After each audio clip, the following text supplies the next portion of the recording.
Good morning, everybody, and welcome to our April presentation of the Saint John Naturalists Club. I'm Ray Riddell, the president, and also point out it's National Wildlife Week, so it's kind of appropriate that we meet this particular day. Just a reminder that the land on which we gather is the traditional territory of the Wolastoq, Maliseet, Mi'kmaq and Passamaquoddy tribes, who all signed peace and friendship treaties with the British Crown in the 1700s. Just let you know, our program committee will be meeting shortly to work on our summer programs and our fall presentation. So please let us know if you have some suggestions on outings you'd like to see, or any topics of interest for the fall that we can work on. We know we are all working hard to make this the best club in the province, and really love your feedback.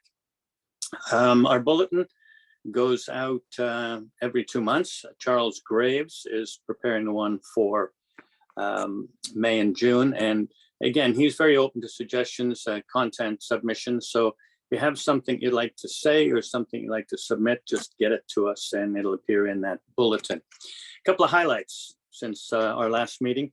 PLBO, which is our Point Lepreau Bird Observatory, secured funding and signed a contract with Ducks Unlimited for $8,000 to fund 2 official counters. Both counters have signed contracts and are busy at work. Todd Watts is working in the mornings, and Karen Miller is working in the afternoons, and we're delighted to have both of them working at the observatory.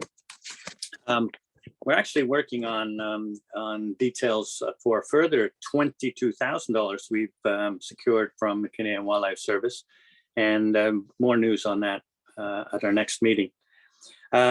We also have a major project at Greenlaw Mountain, and we've secured funding from the Wildlife Trust Fund for $8,500 for an official counter, and Todd Watts will be fulfilling that role this year. So we're happy to have him back.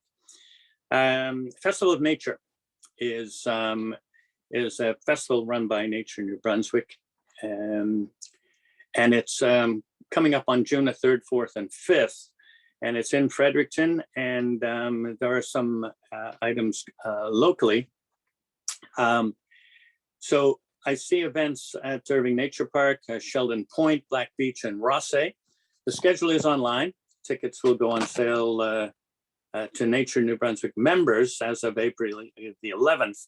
And at some time after that, they'll be open to the public. So that's a great chance to visit the biodiversity in Fredericton, and also meet the local nature club members. Note some of our members are leading trips up there and leading trips down here. So great opportunity, so don't miss out on that. Your executive also secured funding for improvements at Greenlaw Mountain site from the Hawk Migration Association of North America. So we can now build an interpretive sign up there this summer. We're working on another funding proposal with Nature New Brunswick for our project at Saints Rest Beach for a 2 and possibly 3-year plan with the shorebirds there. We've also got a funding proposal out for another special walk to explore traditional herbs and medicines. So stay tuned for that. The funding opportunities require a ton of work from our volunteers. So special thanks to Jim, Julie, Vicky, and Hank, making those submissions and negotiating the contracts, administering the program is a lot of work. Shout out to the Wildlife Trust Fund, who've funded 2 of our projects. The money from the Wildlife Trust Fund is secured through conservation plates. So if you're buying a new car, put on a conservation plate. $7 every year will go to that Wildlife Trust Fund and goes to worthy projects like ours. like to point out that our Jim Wilson is going to be appearing before a licensing committee.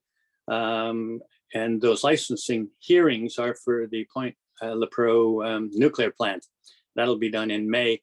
He'll be giving a 10-minute presentation on what we do down there at Point Lepreau. Our first outing is planned for April 23rd between 10 and 2 at beautiful Brundage Point in Grand Bay, Westfield. We are going to be given some instruction on iNaturalist, eBird, and Avenza. And we'll then have hands-on experience in a new nature trust preserve called Noramac, which is out here in Grand Bay, Westfield. I also note, as an aside, I was looking at some other clubs, and there's a club in the US is holding exactly the same program. They're giving instruction on those 3 apps and doing some hands-on experience, and they're charging $55 US per person. So I also think it's amazing that our club can provide these kind of presentations and instruction at no charge or donation. There's lots more information available on club activities in the bulletin. If you want one and you're not getting one, get in touch with me or Julie, and we can make that happen. Finally, the club has secured funding for a coordinator to look after the Point Lepreau Bird Observatory project. And we've been really lucky to be able to get Julie Bauer to take on that role. We've entered a contract with her to carry out the duties that were laid out in that extensive report from the PLBO subcommittee that we adopted last meeting. That was accepted, and so we drafted a contract accordingly. You'll also recall that at the last meeting, we passed the budget. So over to Julie. Can you give us a quick summary, Julie, of progress on the PLBO? Thank you, Ray. So I'm thrilled to be the program coordinator for Point Lepreau Bird Observatory. Just a little about the observatory, if you're not familiar. It is a seabird migration monitoring station in southwestern New Brunswick, and it's on its 27th season of data collection. So our official counters just finished up their second week of observations, and it has been relatively slow so far, which is typical. There's been a few days of movements of black scoter ducks. Another interesting thing is that there's a female king eider duck that has been parked at the tip every day since the count started. She's been just feeding right off the edge of the water. So we're thinking she's going to eventually move up north to breed soon. But in the meantime, it is great to see her. And we are still looking for volunteers. There are some shifts open. So if you'd be interested in supporting our work in volunteering, I will copy in the email address. It is plbo@stjohnnaturalistsclub.org. So I'll paste that into the chat, and that's all that I have. I'm going to pass it over to Mary Solos, who will introduce our guest speaker. Okay, well, thank you, Julie. Just before I introduce our guest speaker, I want to,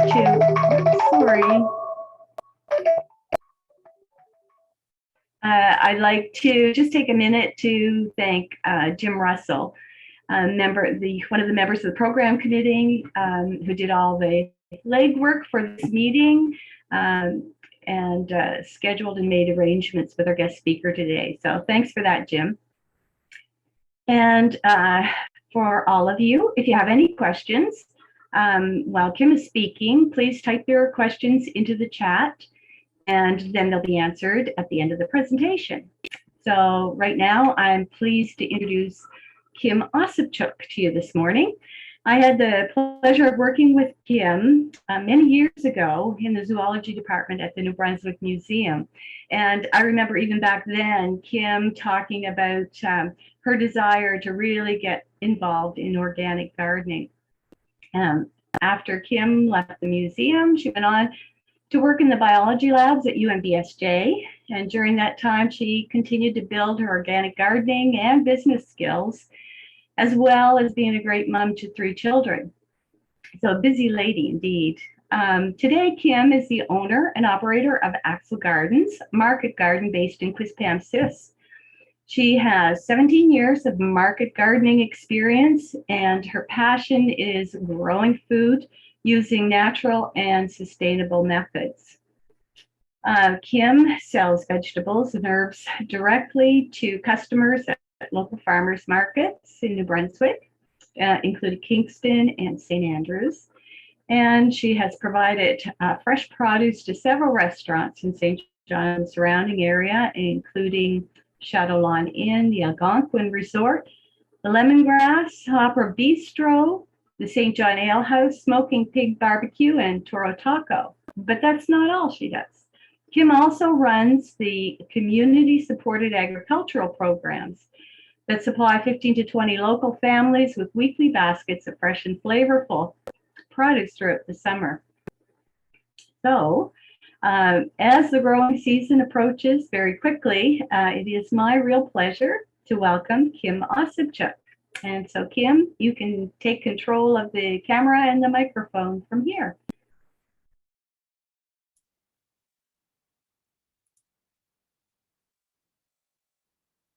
Okay, thank you very much, Mary, for that wonderful intro. You made me sound fantastic, which is lovely. So thanks very much. As Mary said, my name is Kim, and I have a large market garden in Quispamsis, New Brunswick.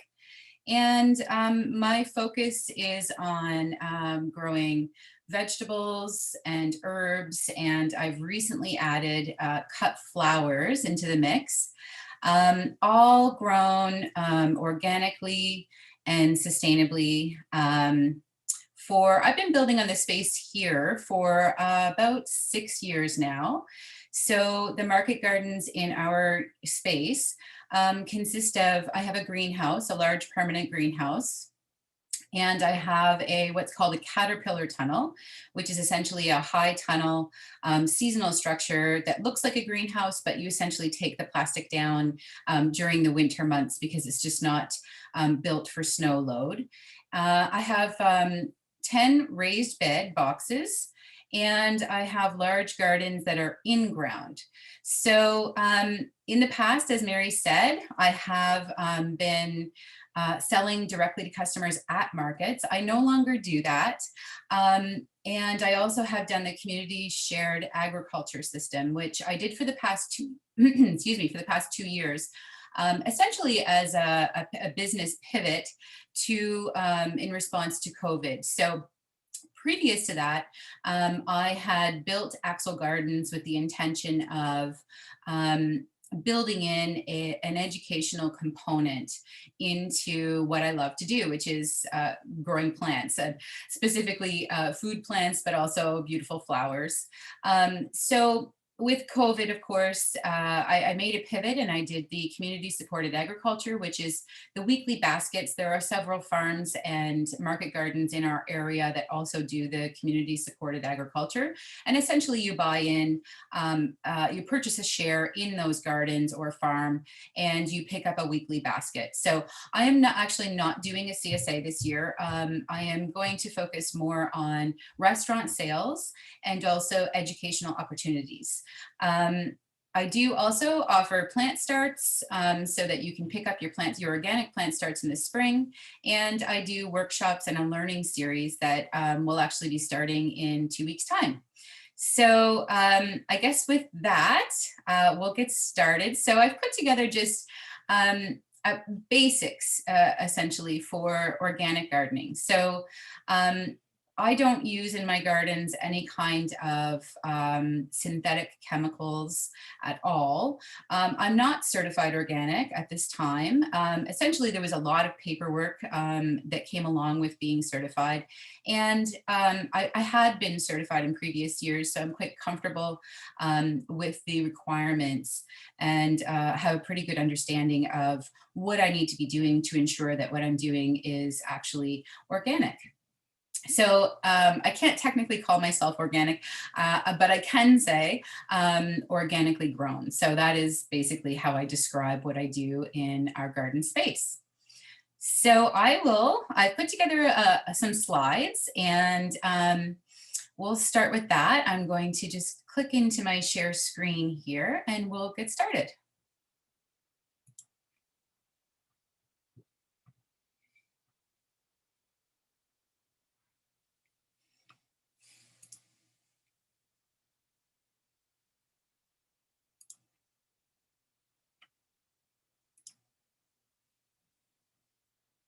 Okay, so I am going to just click up here. So essentially what I wanted to talk about was just understanding and using organic systems in backyard gardening. So I really think that it was kind of the onset of COVID and our global pandemic that kind of brought about a lot of interest in backyard gardening. So obviously before that, as I was creating the idea behind Axil Gardens, I really wanted to help encourage people and help them build some confidence in growing their own food at home, and flowers as well, for many reasons. First of all, pure enjoyment is my main reason for doing it, but also we've got rising food costs. That is very apparent in the grocery store right now. Availability became a bit of an issue during COVID.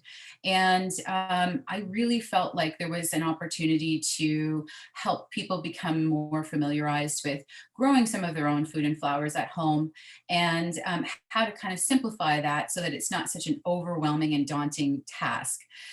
So typically, I think what many people think of when they think of growing in their backyard is beautiful containers with lots of flowers, and using those, I guess, chemical fertilizers, which we're very used to just picking up at the store and making sure that you get lots of big and beautiful blooms.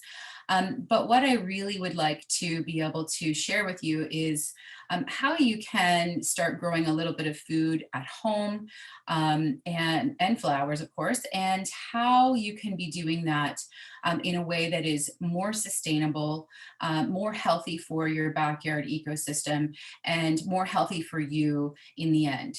So with that, we'll get started.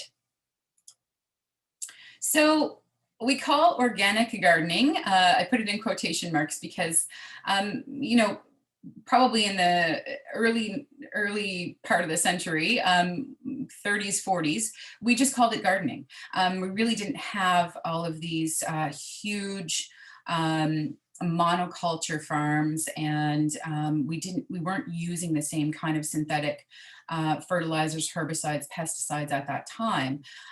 So it was really kind of in the 50s and 60s where we started these huge farms and really moved into utilizing those synthetic chemicals. So what we use as our definition of organic gardening now is actually the practice that involves no synthetic fertilizers, herbicides, or pesticides. So one of the main differences between organic gardening and conventional, we'll call it conventional gardening or farming, is that in organic gardening, your strategy is to feed the soil, and the soil will feed the plant. So versus conventional gardening or farming, where essentially we've been using those fertilizers to just feed the plant. So that long-term is not a sustainable approach, and it doesn't consider the health of the ecosystem as a whole. So when we're thinking of organic, what we need to be thinking of as, we need to think of the ecosystem as, an entire entity. So one of the most important, I guess, and basic fundamentals in organic gardening is really focusing on soil building and soil health. We want to be encouraging biodiversity, and we want to be working within the natural systems and cycles. So if we're just conventional gardening, where we're just focusing on the growth of the plant, and our focus is really just on crop yield, all of those other elements that I mentioned of the ecosystem are not considered in that equation. So eventually, over time, what you are going to end up with is essentially dead soil. So the more fertilizers that you have to add into your soil to get your plants to give you a good yield, the further you are going to push the soil into a place of nutrient deficiency and erosion. So obviously, long term, that is not going to be sustainable. And we're reaching a point now where we've got huge areas all across North America where conventional farms have been operating for years and years. And what they're finding is that that soil has become depleted of both nutrients and life, essentially. So those practices, again, not being sustainable, we want to move into an organic way of thinking, which the practices in organic gardening are sustainable over time. And they also include using our resources responsibly. So things like water, wood, and being conscious of our use of plastic. So these are all kind of elements that I would use to define organic gardening. So the first thing, if you're thinking about growing organically or switching to organic gardening, is that you really need to start with the soil. So building healthy soil is really the first and most important element to consider. So instead of, for instance, clearing a space or pulling out some containers where you're going to put your soil into and planting your plants or seeds, and then just adding your synthetic chemical fertilizers, you want to take more time to really think about what you're putting into the soil and what your soil requires in order to really nurture those seeds and plants. So in general, generally speaking, soil is composed of weathered rock and organic matter. The real magic in the soil is in the life, it's in the organisms. So for example, earthworms. You can see here my compost pile is absolutely loaded. Now these are red wigglers, which you can order those in and you can create your own compost pile. You can actually get units. You can order units online where you can, it's like an earthworm hotel where you can create your own earthworm compost, or it's typically called earthworm castings, which is a beautiful amendment that you can add to your soil that is full of micronutrients and microbes. We'll talk about that a little bit more later on. But essentially, you want to really start by focusing on building an environment that will nurture all of these organisms. So you may be wondering how to do that. So we'll talk a little bit about that in the next slide. So how to do that? The first step that I typically ask people to consider doing is test your soil. So, I mean, you really want to, starting out from scratch, you really should find out what pH your soil is sitting at. So you can add all of the fertilizers you want. You can plant your beautiful plants that you pick up from the garden center and put them into your soil thinking that you've got this great environment. but it can be as simple as your pH being too low or too high that can be the reason that your garden fails.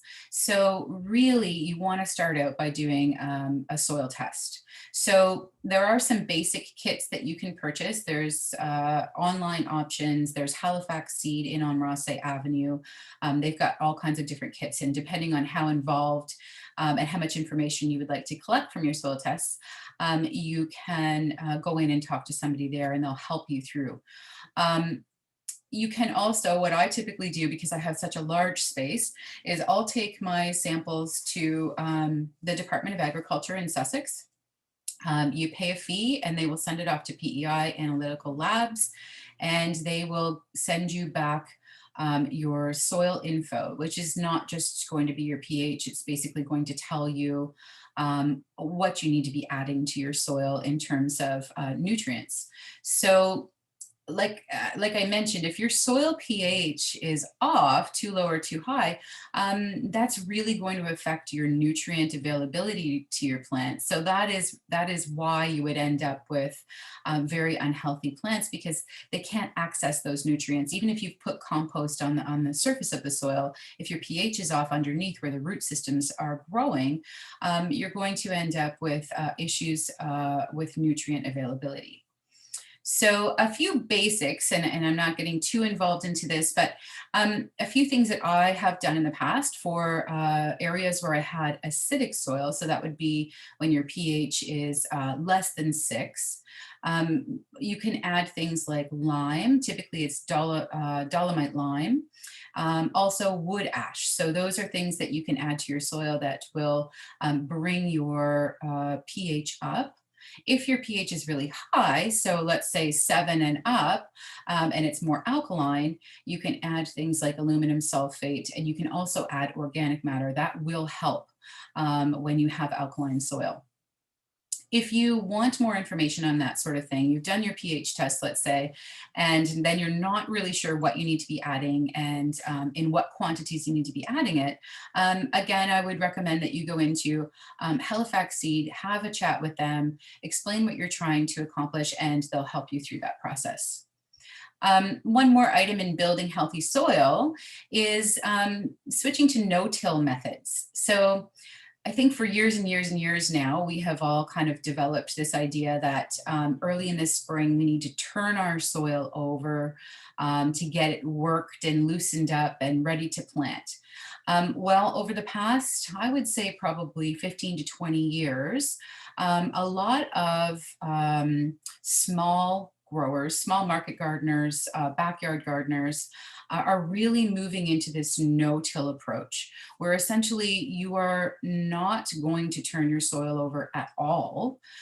You're going to leave it just as it is, and you are just going to be adding your amendments, your nutrients, your compost, what have you, onto the surface of the soil. And the reason you want to do this is because you're going to maintain your soil structure, and you aren't going to disturb the life underneath. So you've got all kinds of earthworms and microbes and microorganisms, and they are all working in this beautiful network, essentially, below the soil surface, and they're in combination, they're working to create a healthy environment for your plants. So this is an approach that I have taken in building my in-ground garden. So essentially, we tilled the garden space the first year, and then from that point forward, we started moving into a no-till approach. You can also do this in raised beds. So if you have raised beds in your backyard and you're thinking, oh, well, it's time to turn the soil over on the surface, you don't need to do that. So it's the great thing about that is essentially that you don't have to spend extra energy and time. Leave it as it is. So adding organic matter, I mean, when you think about organic gardening, we're going to talk about obviously adding organic matter to your garden soil. So this is going to be one of the most important elements in creating healthy soil and a great growing environment. So Adding organic matter to your soil, that one of the fantastic things about it is that it can be added to any soil type. So whether you have really clay soil or sandy soil or very silty soil, organic matter is only going to be beneficial. So organic matter is essentially the partially decomposed remains of soil and plant organisms. So it serves as a slow release fertilizer. It's not kind of too much at once. And it will really improve your soil structure, moisture retention, and drainage. So for instance, if you have, let's say our soil, so this photo here that I'm showing on the slide is the beds that I built about 3 years ago. So you can see the tunnel in behind, that's the caterpillar tunnel I was talking about. And we had tilled this section of land in behind that tunnel. And the soil there, I had it tested and it is full of nutrients, but it is very, very compact clay soil. It's very rocky, which is typical of New Brunswick, but it's not void of nutrients. So clay soil does typically have lots of nutrients in it. It's just that when you have very clay soil, the soil is so compact that the roots can't get down to access those nutrients. You're going to have issues with moisture retention. So we get a nice big rain. And because the soil is so compact, the rain is just going to run off. It's not going to be able to penetrate into the soil and get into those root systems. And you'll end up with lots of erosion issues. So in building this space, the first thing that we did was we laid out our beds. So this is how I grow in my market garden. I grow in, they're about 30-inch wide beds of different lengths. This particular section is where I grow cut flowers now. And we just took, we got really good compost from a local supplier, and we laid it down and raked it out. This really encourages and feeds the beneficial soil life. So what is already existing in the soil underneath, it really kind of brings that up to the surface where you want it. It's going to come up, it's going to start feeding on that and decomposing it, breaking it down, and making those nutrients more available for your plants. So examples of this that you can add organic matter would be things like compost, earthworm castings, which I mentioned. I typically use earthworm castings are fantastic for, you should really look into it. You can buy them locally. Again, I get mine at Halifax Seed, but I use earthworm castings even in my seed starting mix. So one of the great things about earthworm castings is that you can't really use too much of it. There's never that concern that you're going to use too much and have too high of a nitrogen. And when you have too high nitrogen, you can actually end up burning your plants. So I highly recommend using that as organic matter. Leaf mold, that is, you basically rake up your lawn in the fall, make yourself a space where you can just put all of those leaves to break down over the winter. You can also run them, run your lawnmower over them, chop them all up and put them into a pile, contain them where there's airflow. Some people use like cylindrical tunnels, basically, where you can use chicken wire and the air is able to get in. That leaf, the leaf pieces break down and they create this beautiful organic matter that many people use in their gardens called leaf mold. Also, peat moss would be considered another organic matter element that you can add. It's particularly good if you have, because peat is acidic, if you have alkaline soil, if your pH test shows that you have alkaline soil, peat moss is a great one to use. That, again, you're adding organic matter and you can also affect your overall pH.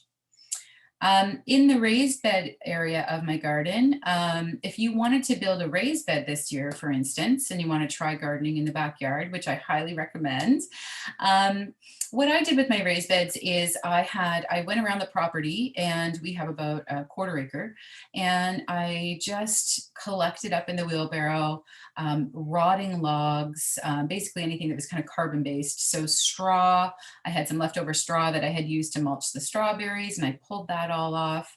And again, you can use your leaves from your yard that you rake up in the fall. I put those all in. I started with the rotting logs on the bottom. Actually, no, let me back up. I used cardboard in the bottom over top of the sod. And then I used my rotting logs and branches and twigs, straw, leaves, and then I put a little bit of topsoil, and then I finished off the top of the beds with compost.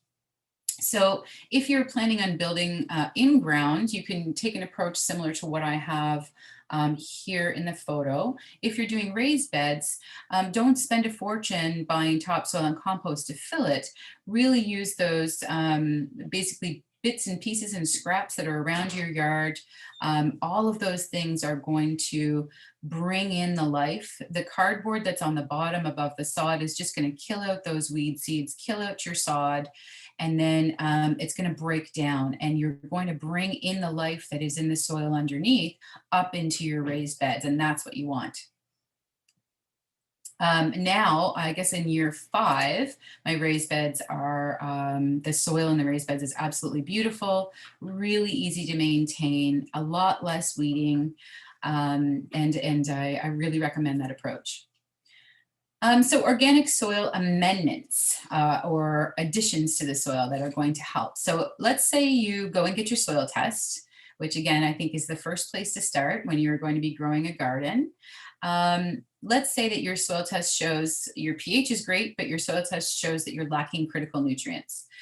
Rather than reaching for Miracle Grow or whatever other item you have typically used in the past to really get your plants growing, look for and search out organic fertilizers and amendments. So one of the things, actually a few of the things that I use often in my gardens in the spring, I like to put down some blood meal, which is your nitrogen source, bone meal, which is your phosphorus source, and kelp meal, which is your potassium source. You can also, if you don't want to have to buy things separately and think about it too hard, you could just get a general organic fertilizer. They're typically in powder form. The one that I really love is called Gaia Green. You can order it online through Amazon, or you can support a local business. Again, Halifax Seed is kind of my go-to. And just get a general fertilizer that's that NPK 444. So really easy. You can just sprinkle it on your soil surface after you've laid your compost down, and you're ready to roll. Almost. There's one more item I'm going to talk about.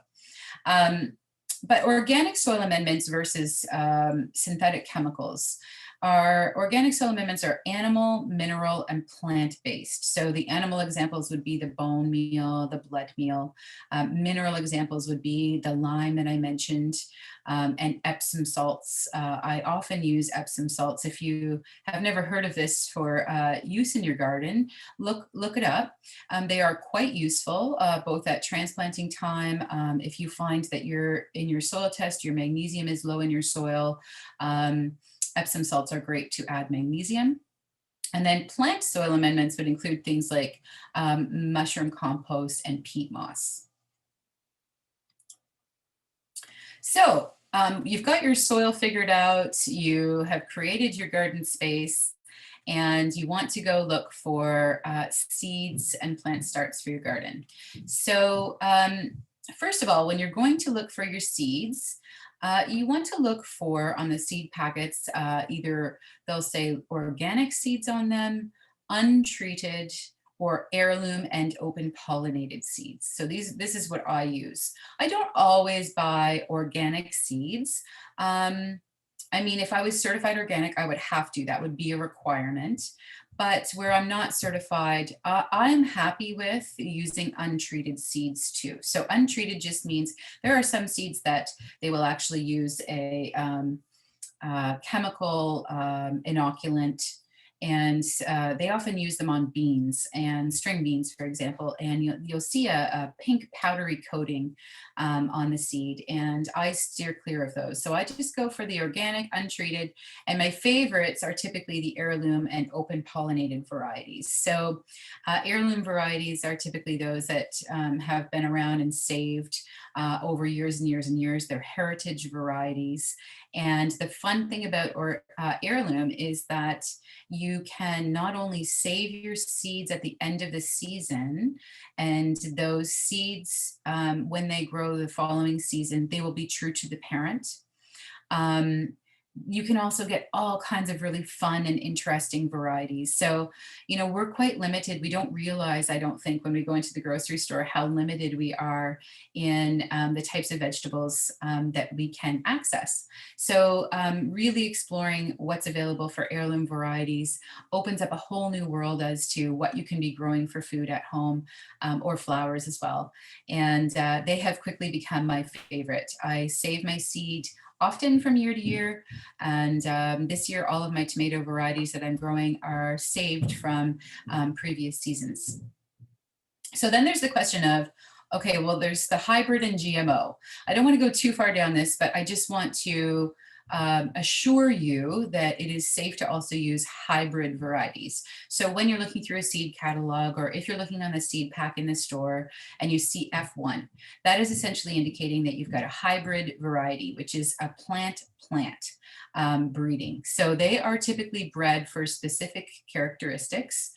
So things like heat tolerance, disease resistance. I think that these are actually really great varieties if you're a beginning gardener. I think those are a great option for you because they really kind of give you a hand up at the very beginning. So, you know, that you can run into things like fungal diseases. You can end up with a spinach that you hit June, you've just planted it, and then June hits, we get really high temperatures and your spinach goes to seed, which means you're not going to be able to harvest those beautiful green leaves that we want. So F1 are okay. GMO, I absolutely avoid, and pretty much at all costs. Now, you're not going to see that very often, but it's just something to check for, make sure that they are not GMO. So GMO is different from hybrid.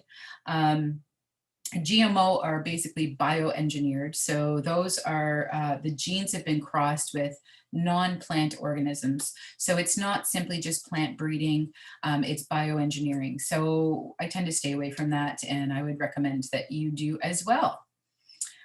When you're purchasing your plant starts, so you're going to the garden center, you've got your beds all ready, you've done your pH test, your soil bed looks beautiful, and you're going to buy your plant starts to get going. It is important to ask how the plants were grown and if synthetics were used in their production. So really, when you go into some of these really large garden centers, they likely, many have not actually grown those plants themselves. They have ordered them in bulk. And so looking for the organic label or asking someone if you have an organic section is really going to lead you in the right direction. So I highly recommend doing that. Many commercial producers, when they are large scale, just like commercial farming or agriculture, when they're doing huge quantities of any type of plants, they are typically going to be using synthetic chemicals to get that finished product and get that high yield. So just be conscious of that. So once you are thinking about, okay, I've got my plant starts, I've got my seeds, and now I want to get into the garden, how am I going to, aside from creating that beautiful soil and an environment that's going to really make those, the life underneath and your plant roots thrive, what can I be doing to optimize plant health? So companion planting, you've probably heard a little bit about this. Essentially that is growing one plant with another to bring in particular insects, stability, or nutrients that are going to be beneficial to its companion. So I have a picture here of calendula, which is one of my absolute favorite. I call it a flower. It is actually a herb, and it has so many beneficial uses. I end up at the end of the season, I harvest the flowers through the season, and I end up making skin salves. It has fantastic healing properties. It's gorgeous. It brings in the pollinators, and it's so bright and cheerful, of course. It's really easy also to save these seeds. So this particular calendula that I have in the photo, I've had now and saved my own seed for 5 years. So A widely known example of companion planting would be the Three Sisters. So in that example, you would have these 3 plants that would be grown together because they benefited each other so well. So in this example, we would be talking about corn, squash, and beans. So in this example, the corn serves as a trellis for the beans to climb. The squash, with its great big huge leaves and its crawling mannerism, will provide shade for moisture retention, and it will deter weed growth. And the beans will fix nitrogen in the soil, which is fantastic for your squash plant, which anything in that cucurbit family are very heavy feeders, so they like lots of nitrogen. So a few examples really quickly to use in your garden. So you can explore this a little bit further if you really would like to use companion planting in your garden this year. But some examples that I use year to year without fail are tomatoes and basil. So basil has been shown to improve the flavor of your tomatoes. They grow gorgeous together. And really, you can kind of use as a general guideline that if it goes well on the plate together, then it's probably going to grow well in the garden together. So I don't know about you guys, but tomatoes and basil are one of my favorite combinations on the plate. I just love them. I grow nasturtiums with any of my cucurbits. So whether I'm growing zucchini or squash, cucumbers, anything in that plant family is going to benefit from having some nasturtiums, also calendula, planted in and around them. It's going to really attract those pollinators, which you need to have in order to end up with fruit of the plant or the zucchini, cucumber, what have you. Another good example is onions and carrots. They grow really, really well together because they essentially give off a scent that is off-putting to both of their pests, or to each other's pests, I guess. So if you're wondering, okay, this is great, Kim, this all sounds wonderful, but what about the weeds? What am I going to do to keep the weeds down? I typically spray with whatever chemical and it does a fantastic job. And then it's less work. Well, there are lots of options. So certainly don't be deterred by that. I obviously say no to chemical herbicides. So they persist in the soil, they can affect your groundwater, and they really do negatively impact the soil life that we so want to build. So if you need to spray something on your plants, there are lots of natural options. You can use something as simple as a mix of vinegar, salt, dish soap. All of these things are they are not going to cause long-term damage to your soil life. And they can be put into a spray bottle and sprayed on the plant or the weeds that is bothersome. What I'm doing right now in the garden for weed control is I've gotten out really early. So now is a great time if you have an in-ground garden space, the weeds are all showing their ugly heads. I mean, they're not all ugly. That's not fair. Some weeds are fantastic and some are very beneficial and some are delicious and edible. But the ones that are not, it is beneficial to get out and get some early season weeding done. The root systems have not yet established themselves so well that you're going to be tugging and pulling and locked into a tug of war. So that's one way to get out now at this time of year. Obviously, that's going to involve hand picking and handheld tools. So I stand up and I use a hoe and I just use that across the soil surface, pull the weeds out, put them into a container and dump them outside of the garden space in the backyard. If you have, a treed area in your yard, you can put them back in there. Flame weeding in larger gardens or market gardens, often people use flame weeding. So essentially that's a propane tank with it's a handheld, a torch essentially. So you're going to go through and early before you seed your beds, you're going to let the weeds come up a little bit. You go through with your flame weeder and you burn them. So that kills off the weed seed that's on the soil surface. It kills off any weeds that have started growing and you can plant your seeds weed free. Another thing that you can use are basically physical barriers. So weed barrier fabric. I have used this in many places in my garden. I just bought a huge piece last year and grew my tomatoes in it, and it worked beautifully.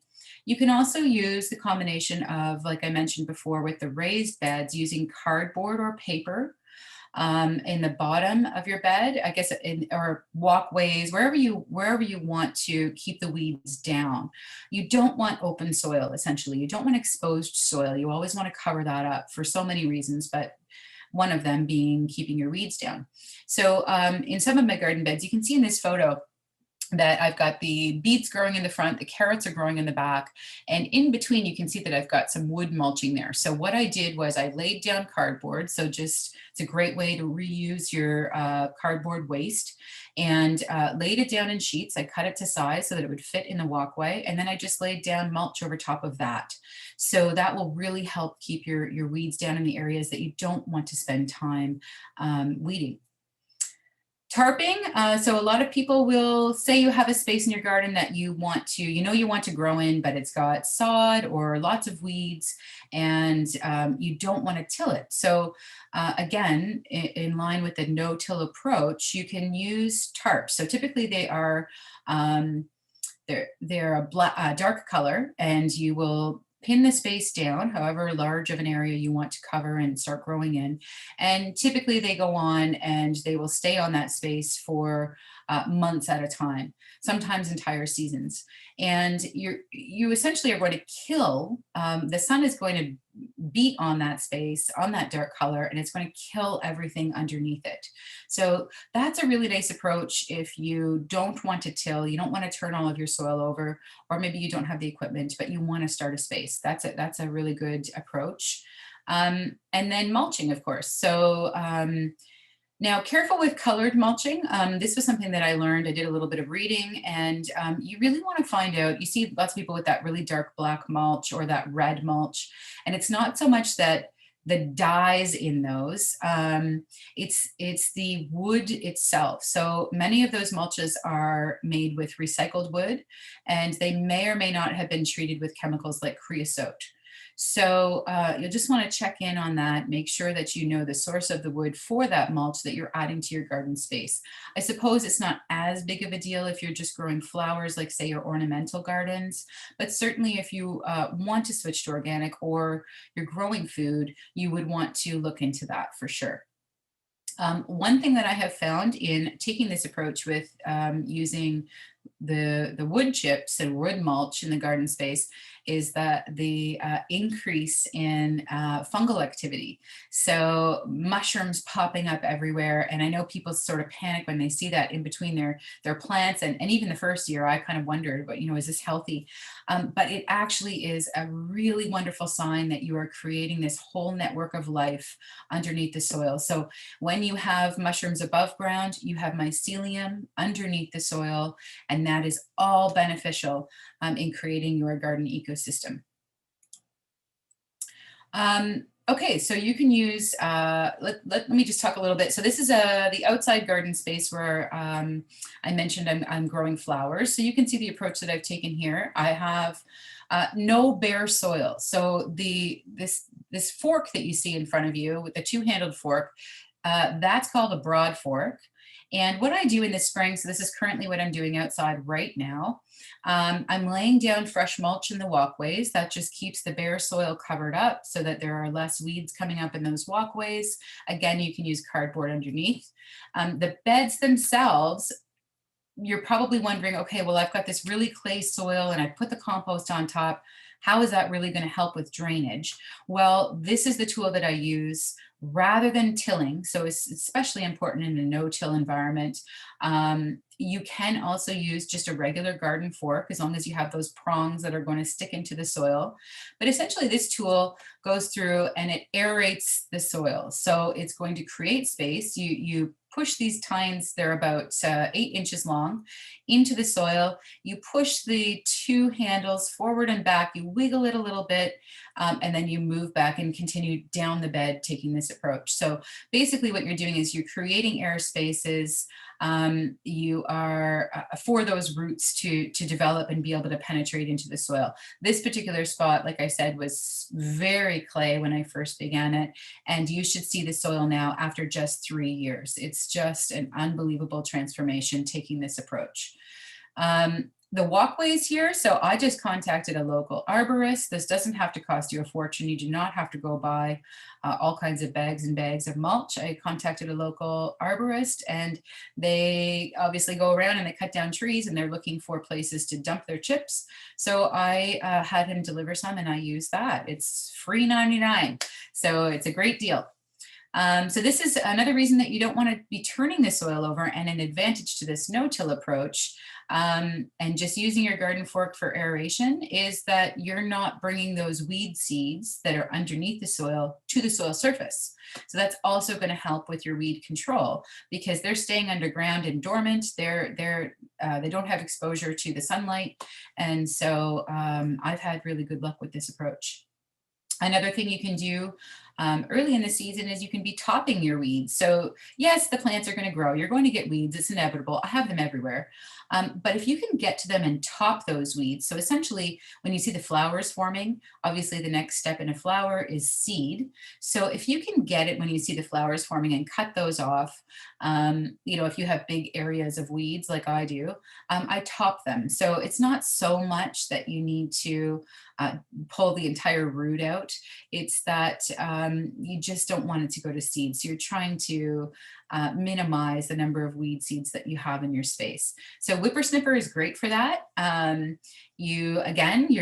you're using a whippersnipper or a lawnmower, you are essentially maintaining your soil structure, but you're just ensuring that you're not going to end up with more weed seeds in your space. So avoid empty spaces in the garden. So this is early in the season, obviously, but you can intercrop. So basically intercropping is, for instance, I have a bed where I have garlic growing, and you plant your garlic typically 4 to 6 inches apart. That garlic is just starting to poke up now. I am not going to be harvesting that garlic until the end of July. So I've got all of these months where I have these 6-inch spaces between my crops. Well, that's perfect ground for the weeds to kind of take over, right? So what I do is I intercrop. So I choose a crop that I know will grow well in between the one that I have to wait for. So for instance, with my garlic, I grow lettuce in between. So making sure that you kind of have something growing, a wanted crop in between those that you have to wait for, shorter ones with taller ones, that's going to also help you in keeping your weeds down. So pest management. So this is obviously in every garden. You are going to have the pests show up inevitably. It's going to happen. I know a lot of people get very frustrated with it, and it's probably the most common point in gardening where people go and just reach for the chemicals because they just don't know what else to do, and they've already invested your 2 or 3 months of seed starting, plant starts, what have you. So there are alternatives though. So I don't use any kind of synthetic chemicals at all. So what I do use, and what is very common in organic gardening, is integrated pest management. So essentially that is an approach that combines preventative measures, avoidance, monitoring, and then control measures. So preventative would include things like physical barriers. So for instance, an example for this one would be early in this season, I have terrible cucumber beetle pressures. So cucumber beetles are the yellow guys. If you've grown anything in the cucurbit family, then you know that they show up and they are voracious.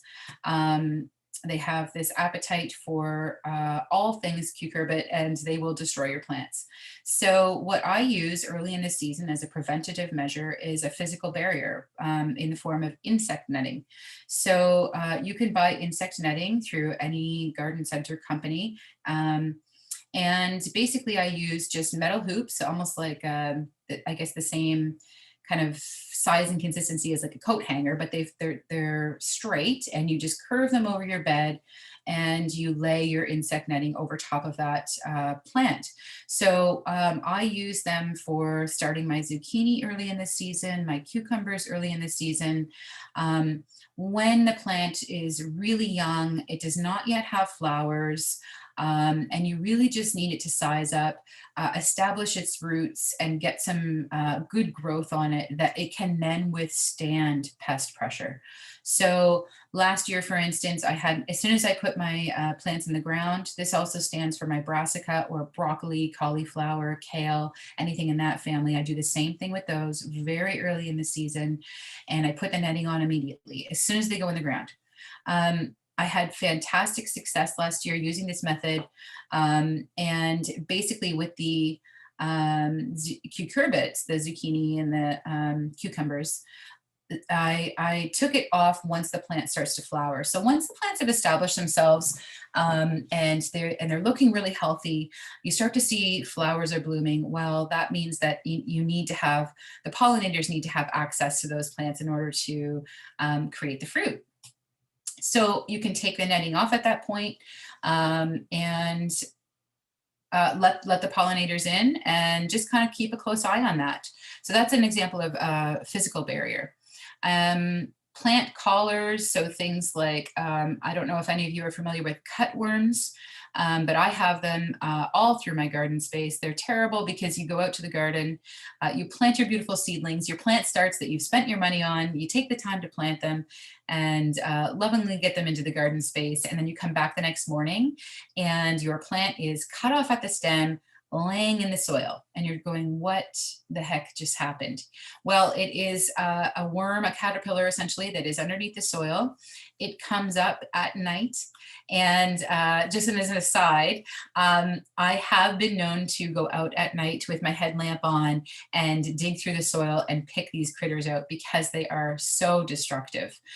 You know, sometimes it takes as many as 2-3 months to get a plant ready to go into the garden. So to lose them after that much time investment, I am willing to do whatever it takes. So I'm sure my neighbors think I'm absolutely crazy, but I don't care, I do it anyway. So one thing you can use though as a preventative for something like cutworms is a plant collar. So, and that can be something where you're reusing again materials around the house. I have had good luck using straws and toilet paper rolls. So you essentially just cut them to size, and you're going to fit them around the stem of that plant. And when the caterpillars come up and they won't go to chew on the stem of that plant, they can't access it. They're not going to crawl up the toilet paper roll side and back down into the soil. So you can use some of these physical barriers as preventative measures.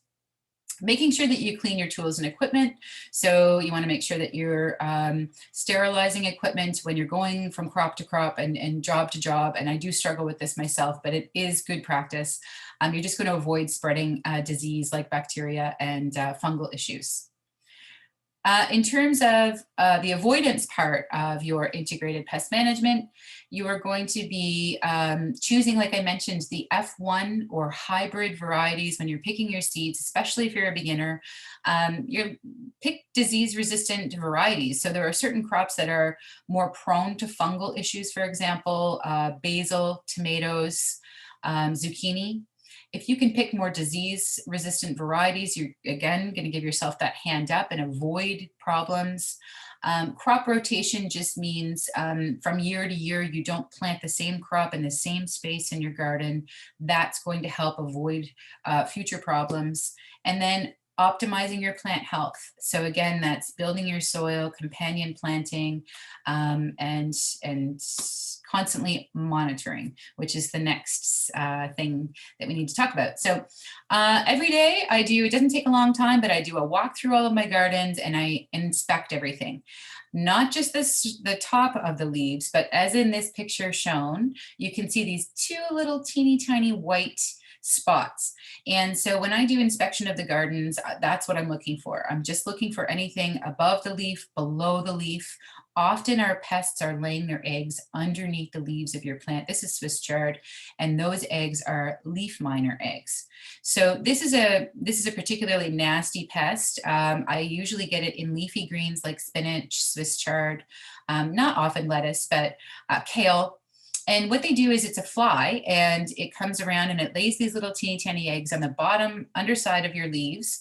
And these hatch, and the larvae burrow in through the epidermis of the leaf, and they eat the leaf from the inside out. And what you'll find if you're looking for this is you'll see it almost looks like little clear tunnels all through the leaf. And that is where the larvae is getting bigger and bigger and bigger. And eventually it will break out of that epidermis and become the adult, and the life cycle continues. So when you are wanting to take control measures that are organic, part of that is really important, that you need to be doing monitoring. Control measures. Okay, so you've got a problem. You recognize that you've got an issue and you need to do something about it. There are ways that you can use biological controls. So a very common approach for something like aphids would be ladybugs, and you can actually purchase ladybugs online, Halifax Seed, any of these places, where you can invite them into the garden, you let them loose, and they will just feed and feed and feed. So if you have an aphid issue, use biological control. Ladybugs will take care of that problem for you. There are organic options. So I have terrible flea beetle infestations every spring. They love my kale. And so I use diatomaceous earth. And I just sprinkle it on the leaf, top and bottom, and that will really deter them from chewing on those leaves. It also works really well for those young cucumber or cucurbit plants. If you don't use insect netting, this would be the second approach. You can sprinkle it on early in a season before your plant flowers, and it will help deter those cucumber beetles. You can use traps. So things like slugs are really common in many gardens, and it can cost you just a couple of sips of your beer. So not expensive. You can just use an old container, maybe a yogurt container or something like that, that you can bury at ground level, put a little beer in the bottom, and next morning you'll come out, those slugs will have crawled over it. They're attracted to the yeasty smell and they end up drowning. So that costs you nothing. It will help with your slug population. And then of course, removal by hand. So I grow potatoes every year. I always end up with the Colorado potato beetle. And a lot of what I do is that's early monitoring to avoid having bigger problems. So again, that's looking for the adults. If you have adults, you probably have eggs. So you're going to hand pick those bugs. Sounds really gross, I know, but it's not a big deal. You get used to it. I just take around a mason jar with me with some soapy water. I pick the adults off the plants, and then I check the undersides of the leaves for eggs. If I find eggs, again, I just take that leaf off. I put it in the soapy water, done. So we want to encourage beneficial insects in our organic garden, and obviously this is the fun part. This is the part that I really love, is all the beneficials that do show up when you start to create an ecosystem in your yard. So there are three types of beneficial insects: predators, pollinators, and parasitoids.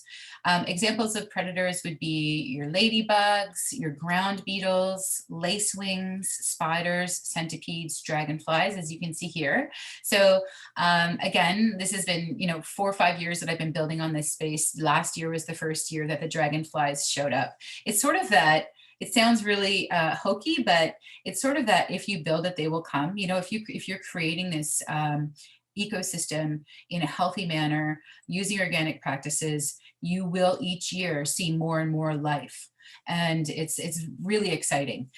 Pollinators are another type. So pollinators, obviously honeybees, mason bees, butterflies, and then parasitoids would be those that live on or in a host insect, and they will typically kill it. So an example of this would be, I don't know if any of you are familiar with tomato hornworms. They're these giant, I've never had them here, knock on wood, but they're these giant caterpillars, and they actually have like a little spike on the top of their head. It looks like a horn.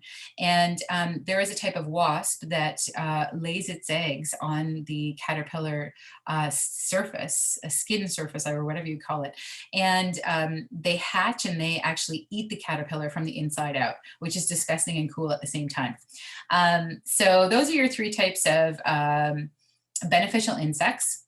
And so ways you can encourage these beneficial insects. So make your garden as diverse as possible. So again, in general, a biodiverse ecosystem is a healthy ecosystem.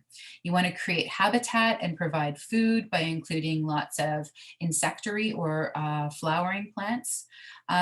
Do some research. So learn the players, find out which plants will avoid which insects. Examples would be, I'm sure you are all familiar with milkweed for monarchs. And also if the swallowtail butterflies plant dill, that's where they're going to lay their eggs. Many predators and parasitoids, they also feed on, oh, I can't see what it says on the other side there. They'll feed on nectar and pollen in addition to pest insects. So that's a good way that you can attract them in. And some examples of plants that you can include in your garden that are edible and also beautiful and will bring in those beneficials would be like cilantro, dill, chamomile, sunflower, clover, runner beans, dahlia, zinnia, cosmos, lovage, nasturtium. So things like cilantro and dill, so say you want to grow that for the leaves, obviously, if you're going to be eating it. But, you know, when you're planting your seeds or putting in your plant starts, grow a few extra and let those ones go to seed, because those are going to attract the beneficials that you want to bring into your garden space. You can see this photo here. So I bought this plum tree back, I guess it was 2 years ago now, and I brought it from a local garden center and it came infested with these aphids. So one of the things that I do organically when I'm dealing with a huge infestation of aphids like this is I blast the plant with the garden hose, and that will remove a lot of them from the plant. But it quickly got out of control.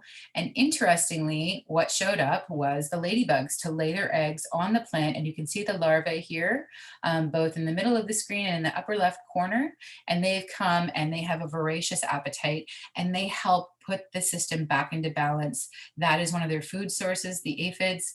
And so that plant is now doing beautifully and thriving in the garden. Birders, we were talking about, there's probably lots of birders in the group. I love the birds in the garden. I woke up this morning, it's that time of year where you start to hear them. I keep my window cracked a bit so that I can hear them really early, and I just love having them around. So they're great for natural pest control as well. They eat aphids, mosquitoes, slugs, caterpillars. The finches and the sparrows, if you want to really attract them, make sure that you're planting seed-bearing flowers like sunflowers. You can provide habitat for them using bird houses, clean water baths, bird feeders, and my absolute favorite are the hummingbirds. So I have a pair that come back every single year. I've got my hummingbird feeder for them with just plain water and white sugar.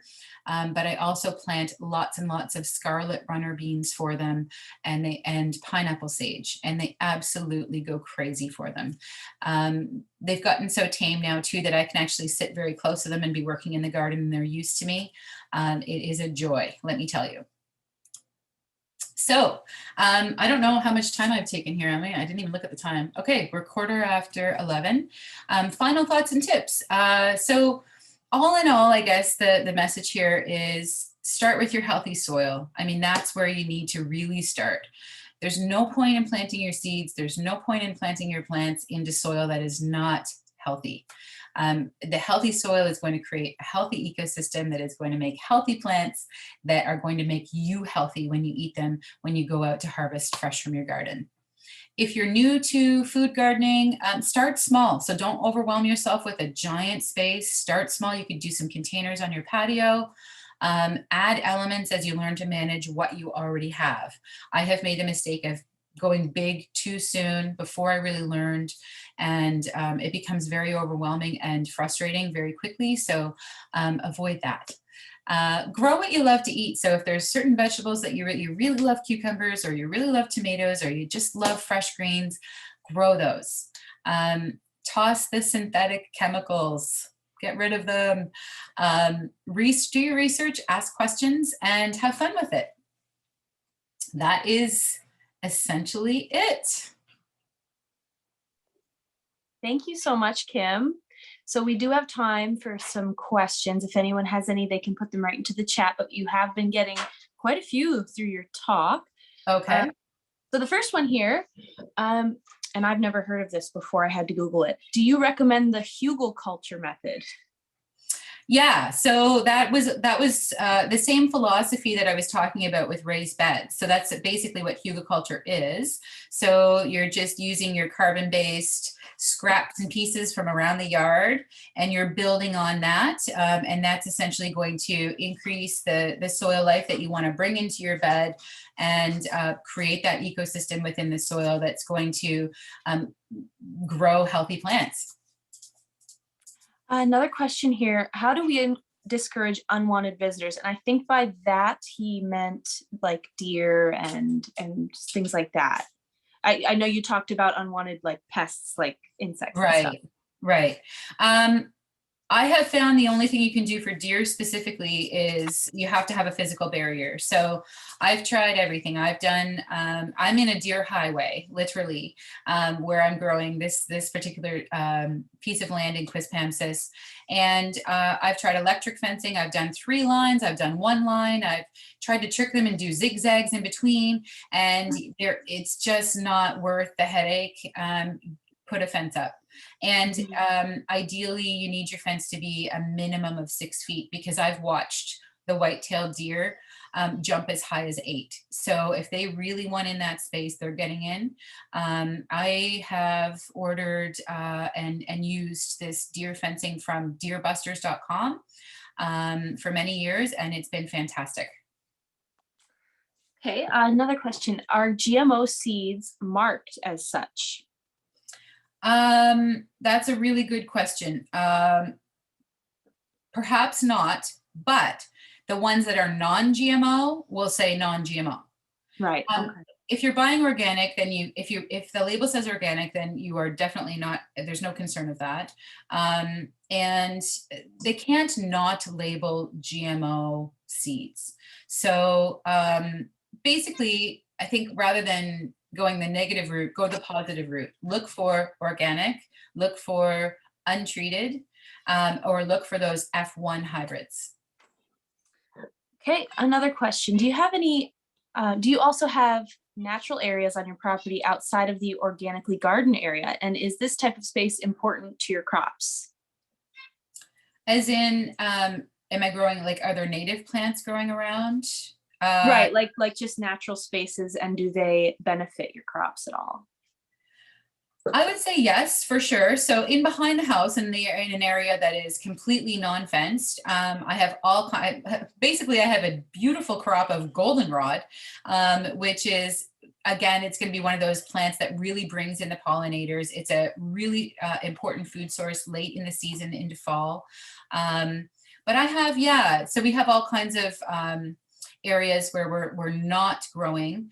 The backfield, I have used cover crops that are spaces where I don't have an edible crop in place, but I want the soil covered. So I'll use a cover crop or a green manure. And essentially what you're doing there is you're planting a plant that is there with the purpose of feeding the soil. So you're going to either turn that in, or you're going to, in the fall, it's just going to die back, and it's going to keep your soil covered. It's going to prevent erosion. It's going to protect the life in the soil.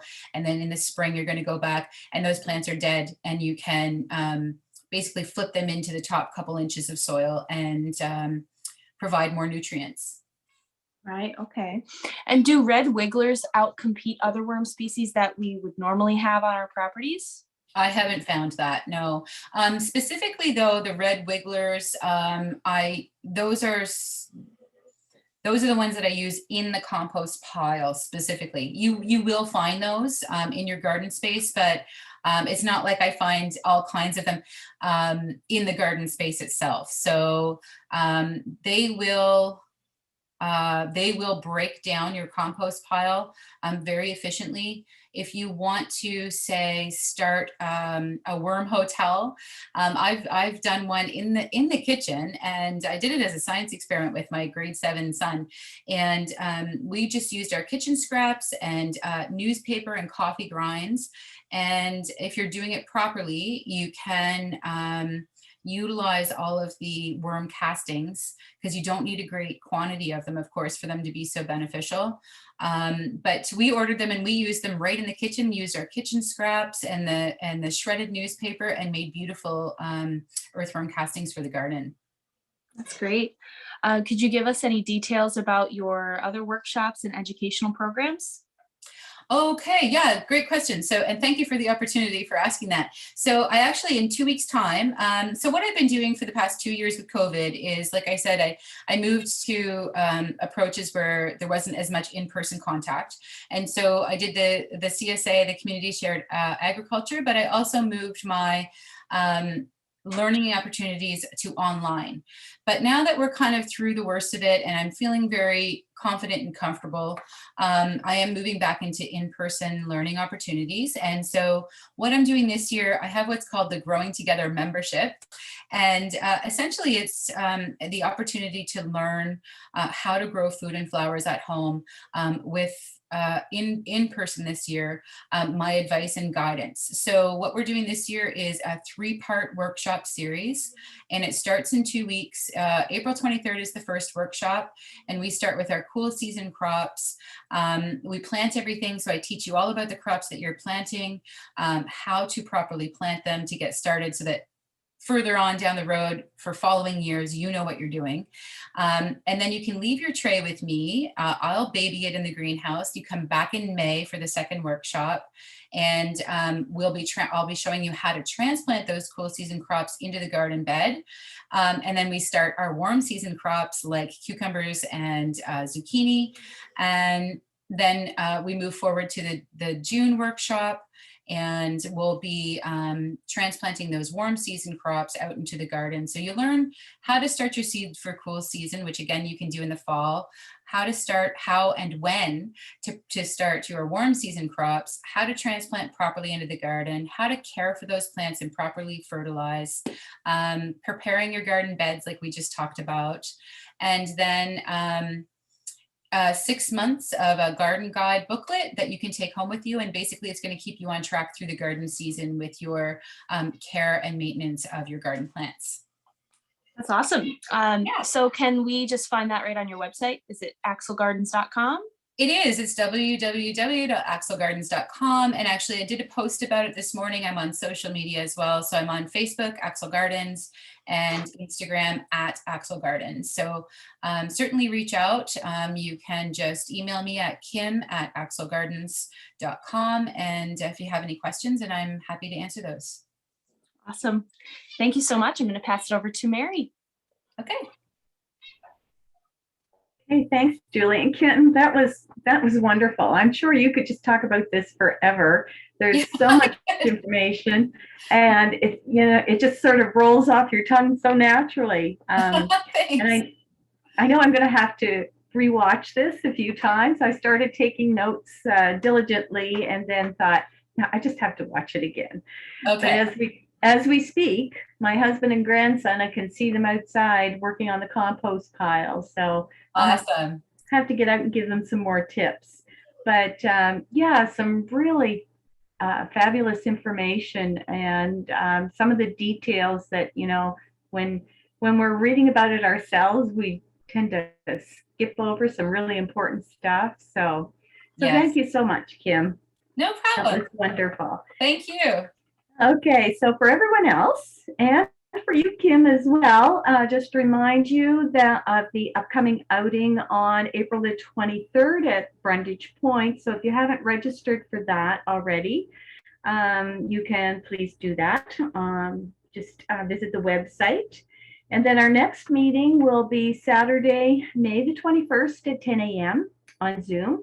And we'll have naturalist Anthony Bardwell, and he'll be speaking to us about some of the Indigenous historical uses and relationships with plants and their past medicinal uses. So we're looking forward to that. And with that, enjoy the weekend. It's beautiful, and I'll say goodbye for now. Thanks.